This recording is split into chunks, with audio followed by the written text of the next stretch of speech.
সাংবাদিক অনেক ধন্যবাদ, আপনি আমাদের সাথে যুক্ত আছেন। দৃষ্টি ঘোরানোর জন্য রাজপথে আন্দোলন জিয়ে রাখছে, এটা বিএনপির বক্তব্য। এবং দুই দলই মনে করে যে সংস্কারের মাধ্যমে, আলোচনার মাধ্যমে এই সংকটটা সমাধান করা খুব সহজ। এটা জিয়ে রাখা হচ্ছে যে কোনো একটা কারণে। আসলে নানাবিধ সংকটের জন্য জিয়ে রাখছেন নাকি আসলে জিয়ে রাখছেন না? আপনাকে ধন্যবাদ, আমাদের সহ আলোচক দুইজন, তাদেরকে আমি ধন্যবাদ জানাই। পাশাপাশি যারা ডিবিসির রাজকাহন শুনছেন সকলকে ধন্যবাদ জানিয়ে আপনি যে কোশ্চেনটি করেছেন, সালাম ভাই তো তার রাজনৈতিক দৃষ্টিতেই তিনি কথা বলবেন। বাংলাদেশের এমন কোনো সমস্যা নেই যে সমস্যার থেকে দৃষ্টি অন্যদিকে নেওয়ার জন্যে এই কোটা বিরোধী আন্দোলন কোমলমতি বাচ্চাদেরকে রাস্তায় রাখতে হবে। আমাদের প্রথম যে বিষয়টি অনুধাবন করতে হবে যে সেটা হচ্ছে গিয়ে, যেটা আমাদের শাহিদুর রহমান টেপা ভাই বলার চেষ্টা করেছেন যে মেধাবীদেরকে বিসিএসে আসা দরকার, অমুক দরকার। এইখানে ওনরা বা এই যে বাচ্চারা রাজপথে আন্দোলন করছেন তাদের বোঝার একটা ভুল আছে।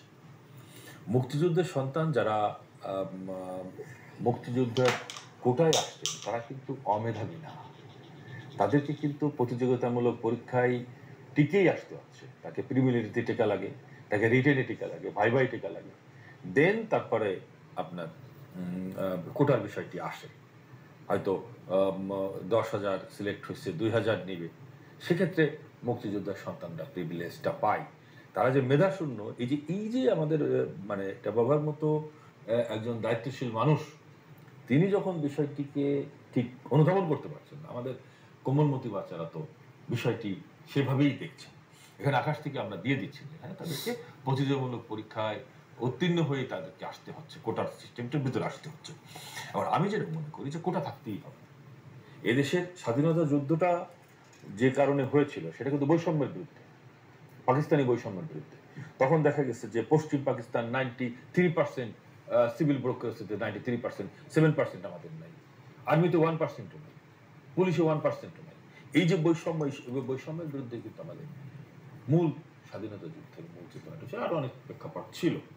তো আজকে যে জেলা কোটা, এই জেলা কোটা বাতিল করতে হবে। এই যে গত বিসিএস এ কোটা বাতিল করার পরে গত বিসিএস এ 21টি ডিস্ট্রিক্ট আছে যেখানে একটা লোক বিসিএস এ চান্স পায় না। তাদের সম যে উন্নয়ন সেটা তো হবে না। দু একটি জেলা, ঢাকার মতো যারা ভালো পড়ালেখার সুযোগ পায়, এরকম ভালো ভালো যেগুলো ডিস্ট্রিক্ট আছে যেখানে পড়ালেখার বাচ্চারা সুযোগ পায়, তারা এগিয়ে যাবে। আর বাকি এইগুলো এই উন্নয়নের মূল ধারা থেকে কিন্তু পিছিয়ে যায়।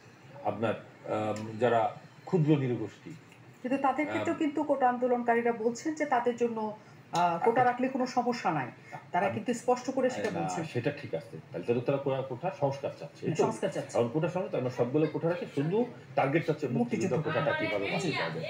মুক্তিযুদ্ধ কোটার উপরে তো রাখা, এটা তো আমরা, আমি যেটা বললাম যে মঙ্গল গ্রহতে তো আনতেছি না আমরা, এই বাংলাদেশের ছেলেদেরকে দিচ্ছি, এবং তারা তো মেধার স্বাক্ষর রেখে যাচ্ছে। এরকম না যে তাদের কোনো পরীক্ষা দেওয়া লাগছে না। মুক্তিযোদ্ধার কোটা যারা অ্যাপ্লিকেশন করছে তাদেরকে তো রিটেন পাস করা লাগছে, তাদেরকে রিটেন এলাও হইতে হচ্ছে, তাদেরকে সব শেষ করে যখন আসবেই তখন সেই ক্রমিক অনুসারে যারা টিকবে তাদেরই আসা উচিত। শুধুমাত্র ওই কোটার কারণে আরেকজন মেধাবীকে পেছনে ফেলে সে সুযোগ পাবে, তারা সেটা চায় না। যে আমার বাবা স্বাধীনতা যুদ্ধ করেননি, দেশের জন্য কোনো নাই তার, আর আরেকজনের বাবা সে স্বাধীনতা যুদ্ধের জন্য স্যাক্রিফাইস করছে, হয়তো শহীদ হয়েছেন, তাদের কারণে দেশটা এসেছে। তো যাদের কারণে দেশটা পেলাম, তাদের রাষ্ট্রের থেকে একটা স্বীকৃতির একটা বিষয় আছে না, বিষয় থাকা উচিত কিনা? নিশ্চয়ই উচিত। তো সেই ক্ষেত্রে আমি মনে করি কোটাটা অত্যন্ত যৌক্তিক। তবে সবচেয়ে বড় যে কথাটি, যে আজকে বলটি কোটা আন্দোলনকারী হোক আর বিভিন্ন রাজনৈতিক দল যারা এই কোমলমতি বাচ্চাদেরকে সামনে রেখে ফায়দা তুলতে চায়, তারা সরকারকে আন্দোলনের মুখে দাঁড় করা দিচ্ছে। কিন্তু সরকারের কোনো মেটার না। 18 সালে তো সরকার এই কোটা আন্দোলনের পরিপ্রেক্ষিতে কোটাটা বাতিল করেছে। কিন্তু অভিযোগ আছে যে বাতিল তো কেউ চায় না। আমি শেষ করি, এটা বাতিল করেছে, এটা হাইকোর্টে গিয়েছে, হাইকোর্ট রায় দিয়েছেন কোটাটাকে বহাল করার জন্য, সেটা সুপ্রিম কোর্টে গিয়েছে। এটা তো কোর্টের ম্যাটার, এটা জুডিশিয়ারির ম্যাটার। তা এইখানে কোর্টকে বাইপাস করে সরকার কিভাবে সিদ্ধান্ত নেবে? কোর্ট থেকে সিদ্ধান্ত আসতে হবে।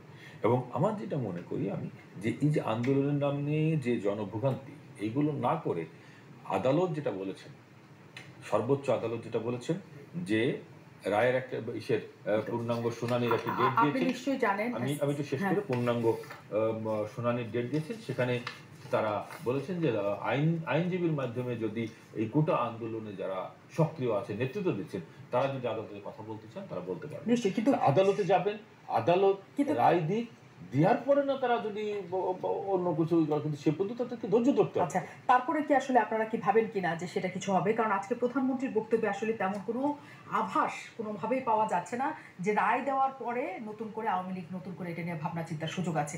কারণ স্পষ্ট প্রধানমন্ত্রী তার জায়গায়, এটা তো প্রধানমন্ত্রীর জায়গায় দাঁড়িয়ে থেকে যে কথাটি বলা, সেই কথাটিই বলেছে, এবং যে এটা হচ্ছে কি আদালতের এখতিয়ার, এখানে সরকার হাত দেবে কি করে? আদালতের রায়ে কিন্তু একটা কথা বলা আছে, আপনি নিশ্চয়ই সাথে যেমন শিকর জানেন, সেখানে বলা হচ্ছে সরকার চাইলে এটার পরিবর্ধন পরিমার্জন সকল কিছু করতে পারে। সেটা তো আপনার পূর্ণাঙ্গ রায় আসতে হবে। তার মানে তো একটা সুযোগ আছে যে সরকার চাইলে সেটা পারে। এখন আমি এটা তো আপনাকে তো সেই শুনানি পর্যন্ত ওয়েট করতে হবে, সেই সুপ্রিম কোর্টের রায়টা আসতে হবে, তারপরে না। কিন্তু সেই ওয়েট করার জন্য বলাটাও তো আমরা আসলে আজকে প্রধানমন্ত্রীর বক্তব্যে বা সংবাদ সম্মেলনে পাইনি। তিনি একদম দৃঢ় ছিলেন যে রায় যেটা আদালত থেকে হবে সেটাই হবে। সংবিধান তাকে এবং তার সরকারকে কোন রকম এমন অধিকার দেয় নাই সাংবিধানিক যে কোনো কিছু আইনের রায় পরিবর্তন করতে পারে। সর্বোচ্চ আদালত যদি বলে যে ঠিক আছে, কোটাটা সংস্কার করেন, সরকারকে যদি বলে যে, বা সরকারকে যদি তারা নির্দেশ দেয় যে আপনারা এটাকে সংস্কার করে, একদম দিয়েছে, দিয়ে আদালতের রায়ে সেটা আছে যে চাইলে তিনি পারবেন। আমি আপনাকে দেখাতে পারবো নিশ্চয়ই। আমরা প্রাথমিক রায়ের কথা বলেছি, আমরা হাইকোর্টের রায়ের কথা বলেছি সাইফুজ্জামান শিকর, এবং নিশ্চয়ই এটা নিয়ে আপনার সাথে আমি কথা বলতে চাই। অবশ্যই আজকে সারাটা সময় আমরা নিশ্চয়ই এটা নিয়ে কথা বলবো, কারণ এর মধ্যে কোটা আন্দোলনকারীরা 24 ঘন্টা সময় দিয়েছে এবং প্রধানমন্ত্রীর এই বক্তব্য তাদের উপর আসলে কি প্রভাব ফেলবে। রাজনৈতিক দলগুলো একে অপরের উপর দোষ দিচ্ছে তাদের ঘাড়ে ভর করার জন্য, কিন্তু ভর করার পর কি হবে রাজপথের অবস্থা, তাও কিন্তু আমাদের কাছে একটু আশঙ্কাজনকই। আমরা বিরতির পর ফিরছি কি হচ্ছে জানার জন্য।